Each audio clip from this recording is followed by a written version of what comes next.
अस्सलाम वालेकुम व्यूअर्स, मैं आपकी मुलाकात करवा रहा हूं कैरियर माइग्रेशन में फातिमा मोहम्मद से, जो स्टूडेंट वीज़ा काउंसलर हैं। हम इनसे आज जानेंगे कि वर्क परमिट के हवाले से, PSW के हवाले से फ़िनलैंड में क्या क्या अपॉर्चुनिटीज़ हैं, किस तरह पासपोर्ट लिया जा सकता है, फैमिली सेटलमेंट की जा सकती है। और आज बड़ी इंटरेस्टिंग तरह की हमें जो है ना वो मालूमात हमें फातिमा से मिलने जा रही है। अस्सलाम वालेकुम जी। कि अब हम फ़िनलैंड पहुंच चुके हैं। ऑलराइट। यूनिवर्सिटी में हमारी स्टडीज शुरू हो गई हैं, फैमिली हमारे साथ है। ओके। अब बताइए कि वहाँ पर कॉस्ट ऑफ लिविंग क्या होगी और वहाँ पर किस तरीके की जॉब और कितने आवर्स और क्या क्या, इस बारे में प्लीज गाइड कीजिए। Well alright, first of all मैं यहाँ पे ये बताना चाहूँगी कि जब आप स्टूडेंट वीज़ा पे जाते हैं तो आपको 30 आवर्स पर वीक जो है वो काम करने की इजाज़त होती है। और आपके साथ जो आपका इंडिपेंडेंट जा रहा है, लाइक अगर आपकी वाइफ ने एडमिशन लिया और आपके हस्बैंड जो हैं वो आपके साथ एज इंडिपेंडेंट के तौर पे जा रहा है, तो आपके जो हस्बैंड है वो फुल टाइम वहाँ पर जॉब कर सकते हैं। ठीक है, आपका जो इंडिपेंडेंट साथ है उसके लिए फुल टाइम जॉब कर सकते हैं। जी बिल्कुल, वो फुल टाइम आप जॉब कर सकते हैं। एक्सीलेंट। अगर हम बात करें एक सिंगल स्टूडेंट के लिविंग एक्सपेंस की, 450 to 500 euro इज more than enough for a single student to survive in Finland with their education and other activities. इसमें अब स्टूडेंट हम फीस की बात तो नहीं कर, फीस तो हमने जमा करवाई है, बिल्कुल। हम हमारी जो अकोमोडेशन है जी। इसमें अगर हमारे मतलब अगर 4 नंबर पर्सन हैं, हस्बैंड वाइफ और 2 किड्स हैं, तो उनका मिला के क्या अकोमोडेशन का, फूड का क्या एक्सपेंस है? अब अगर हम बात करें कि आप फैमिली के साथ जा रहे हैं तो उसमें सबसे पहले आपकी मेन रिक्वायरमेंट होती है कि आपको वहाँ पर एक फ्लैट लेना होता है। ठीक है, आपको एक घर देखना पड़ता है जो कि 2 रूम का तो ऑफकोर्स लास्ट में होना चाहिए। उसमें ये होता है कि आपको 750 to 800 euro more than enough है। इसके अंदर आपको आपको एक फ्लैट मिल जाता है जो कि 2 कमरों पे मुश्तमिल होता है, एक ड्राइंग रूम पे, किचन पे मुश्तमिल होता है, और उसके अंदर इंक्लूडिंग एवरी बिल्स 750 euros होते हैं। अब अगर हम खाने पीने की बात करें तो सर उसमें एक सिंगल पर्सन का जो है अगर हम लगाएं तो वो 120 to 150 euros आते हैं आपके खाने पीने के एक्सपेंस पर मंथ। और अब अगर आपके फैमिली मेंबर्स जितने हैं, आप 150 पर हेड आप उनको कलेक्ट कर सकते हैं कि आपके टोटल कितने एक्सपेंस हैं। अच्छा, यहाँ पर क्योंकि हमें फिनलैंड, क्योंकि ऐसा कंट्रीज़ के बारे में हमें उतनी इन्फॉर्मेशन लोगों से कम सुनने को मिलती है, तो यहाँ पर मोड ऑफ ट्रांसपोर्टेशन क्या है? अगर हम यूके की बात करें, लंदन की ट्रेन चल रही है, बड़ा एडवांस है, तो यहाँ पर ट्रैवलिंग के हवाले से क्या मतलब? यहाँ पर जी सर, यहाँ पर है पब्लिक ट्रांसपोर्ट का जो है वो बहुत अच्छा सीन है। ऑल यूरोपियन कंट्रीज़ की अगर हम बात करें, वहाँ पर ट्रेन चल रही होती हैं, ट्राम्स होती हैं, वो चल रही होती हैं। अपनी जो बस हैं, आप बसेस होती हैं वहाँ पे, जैसे हमारी लाहौर के अंदर स्पीडो चल रही है, तो इसमें आपका एक स्टूडेंट कार्ड बनता है। उस स्टूडेंट कार्ड जो है उसकी वैलिडिटी होती है, डिपेंड कर रहा होता है, 3 महीने का भी होता है, 6 महीने का भी होता है, 1 साल का भी होता है। उसकी बेस पे आप इजीली जो है एक स्टेट के अंदर आप ट्रैवल कर सकते हैं विद मिनिमम प्राइस। राइट। अच्छा, टेम्परेचर के हवाले से क्या चैलेंजेस फेस करने पड़ते हैं? वेल ये क्योंकि अब हम पहुंच गए वहाँ। जी, हमारा जो सेशन है ना, हम वहाँ पर पहुंच गए। जी। उस हवाले से हम अब वहाँ के प्रॉब्लम्स, प्रो एंड कॉन्स हम आपके साथ जाएंगे। फिनलैंड के जहाँ पर बहुत सारे बेनिफिट्स हैं ना, उसका सिर्फ एक जो है वो उसका ड्रॉबैक है, वो ये है कि वहाँ पे वेदर जो है वो थोड़ा सा हार्श है। बट इतना भी हार्श नहीं है जितना इस वक्त कनाडा का है, क्योंकि कनाडा जाने का भी ड्रीम जो है वो बहुत सारे लोगों का है। वहाँ पे वेदर के हवाले से जो है वो आपको थोड़ा सा डिफिकल्टीज फेस करनी पड़ सकती हैं।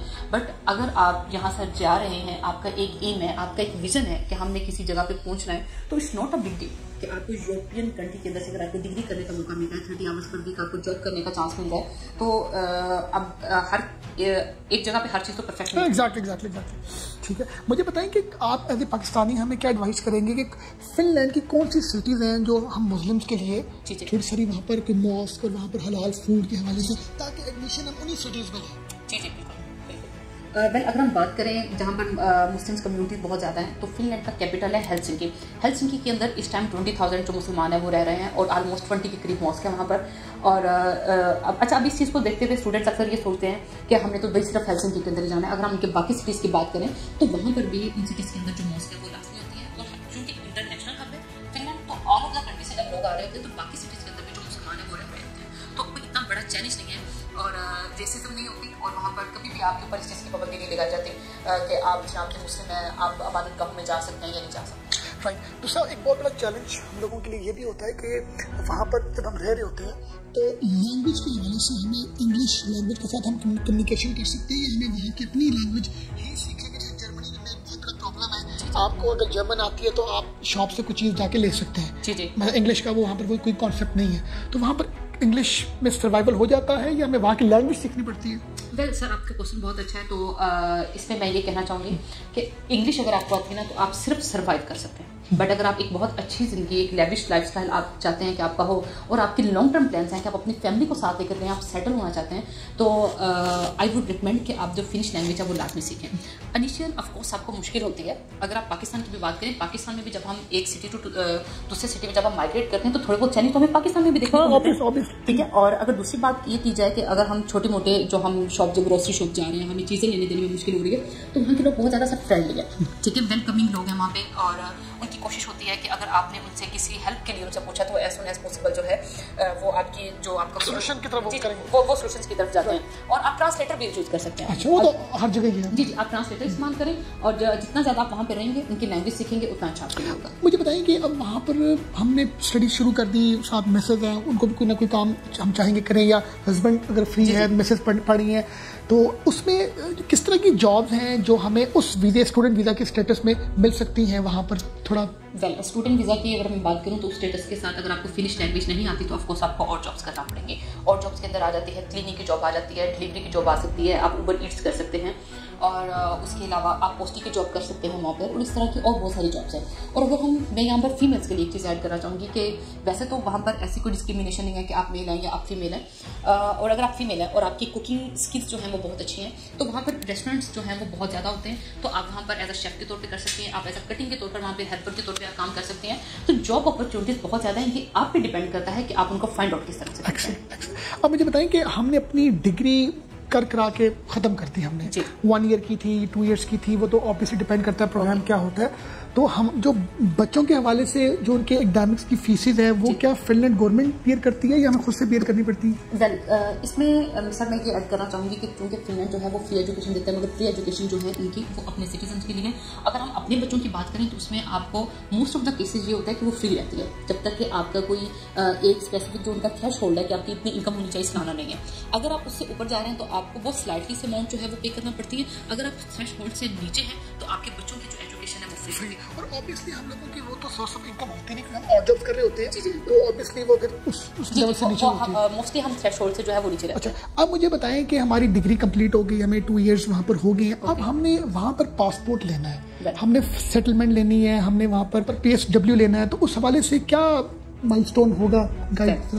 आपको आपकी स्टडीज कंप्लीट करने के बाद 2 साल के लिए PSW मिलता है। आप उन 2 साल के दौरान में अपनी जो है जॉब वो फाइंड आउट कर सकते हैं। और जैसा कि अगर आपने नेशनलिटी वगैरह की बात की तो उसमें कुछ चीज़ें हैं जो हर कंट्रीज के अपने प्रोटोकॉल्स होते हैं। आपको 4 ईयर to 5 ईयर्स जो है वहाँ पर रहना पड़ता है, और अगर आप 4 to 5 ईयर्स के अंदर अंदर अपना पासपोर्ट जब नेशनलिटी अगर आप लेना चाह रहे हैं तो उसमें ये जरूरी होता है वही लेना चाह रहे हैं, और वही लेना चाह रहे हैं। पढ़ाई का मकसद भी वही है, जी जाने का मकसद भी वही है। जी बिल्कुल, अगर वही है तो उसके लिए आपको फिनिश लैंग्वेज का उनके टेस्ट होते हैं वो आपको क्लियर करना पड़ेगा। मेन रिक्वायरमेंट, जी ये मेन रिक्वायरमेंट है, वो आपको करनी 4 इयर्स में आप कर लेते हैं ऑब्वियसली। जी वही बात है कि अगर आपका जो मेन फोकस ये डिपेंड करता है ना सर आपके विजन पे, आपके गोल पे, क्योंकि कुछ स्टूडेंट्स ये करते हैं ना, वो ये चाहते हैं कि हमें यूरोप में तो हम एंटर हो गए, अब हम यूरोप में आ गए तो बाकी अदर 26 to 28 कंट्रीज के जो दरवाजे हैं वो तो हमारे पे खुले हैं। स्टूडेंट्स जो होते हैं वो ज्यादातर ये सोचते हैं कि हम यहाँ से माइग्रेट कर जाएंगे, और वो करते भी हैं। और ये अलाउ होता है? जी बिल्कुल, ये अलाउ होता है। हाँ, आप अपने स्टडीज को भी ट्रांसफर कर सकते हैं, तो किसी स्टडीज को ट्रांसफर करने के लिए वो डिपेंड करता है। इसमें एक बिल्कुल जो है वो न्यू टर्म आ जाती है जिसको हम कहते हैं इरास्मस मंडस। अगर आप इरास्मस मंडस के जरिए अपनी स्टडीज को ट्रांसफर करते हैं तो वो तो बहुत अच्छी बात है, इसमें वो आपको स्टाइपेंड देते हैं।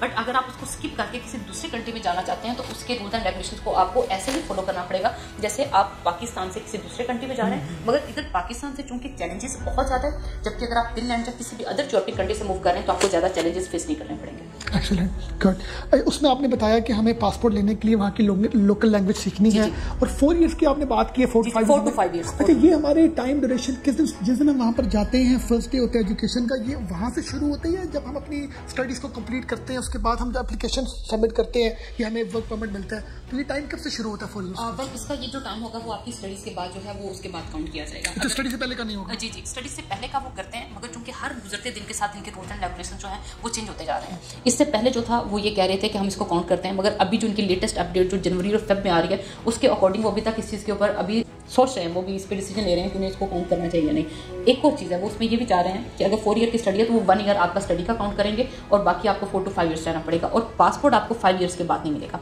आपको नेशनलिटी मिलेगी। और पासपोर्ट लेने के लिए आपको मजीद वहाँ पे जो है 4 ईयर्स पीछे वाले अगर हम मिलाएं जो आपने नेशनलिटी के लिए वहाँ पे गुजारे, और 5 to 6 ईयर्स मोर आपको वहाँ पे स्टे करना। 8 to 10 ईयर्स का ये प्रोसेस होगा। अच्छा, आप इस हवाले से कोई हमें अपना मैसेज देना चाहें जो लोग फिनलैंड जाने में इंटरेस्टेड हैं, कोई अपना कोई एक्सपीरियंस के हिसाब से भी?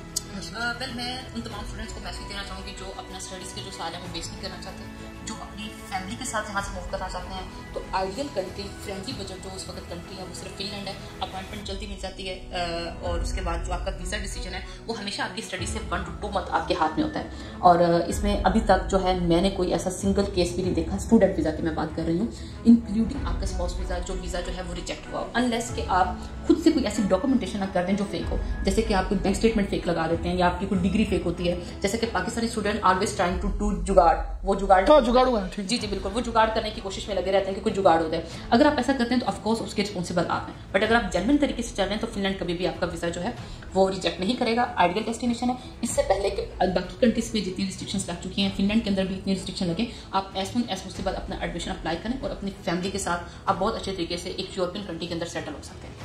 थैंक यू वेरी मच जी, आपने बड़ा अच्छा गाइड किया। आपने देखा